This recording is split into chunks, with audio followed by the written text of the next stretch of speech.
We all know about volume, pressure, temperature and heat, but have you ever wondered how all of these could change? Well, all of these have something to do with thermodynamics. While heat is transferred and work is done, it changes the internal energy of a system, which is equal to the total amount of kinetic and potential energy.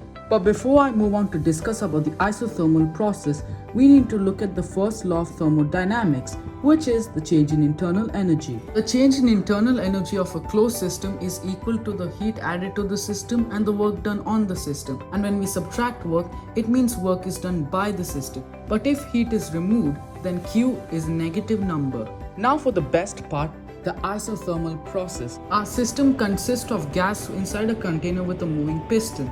We need to know that the temperature is the average amount of kinetic energy. Now when you're adding heat in an isothermal process, it does not increase the kinetic energy of the system. In other words, the speed of particles, which means that the average amount of kinetic energy or the temperature remains constant because both the pressure and the volume change. The heat source is supplying heat not to increase the kinetic energy of gas particles, but instead work is taking place. When heat is added, the gas particles are exerting a force on the piston. Now the formula to calculate work in an isothermal process is to take the integral of the pressure times the differential volume. This is because both the pressure and the volume change. Now this curve that you're seeing on the graph is an isotherm. And this graph can show how the pressure changes when the volume changes. So when I plot a point and draw two lines, we can see that the pressure is greater than the volume.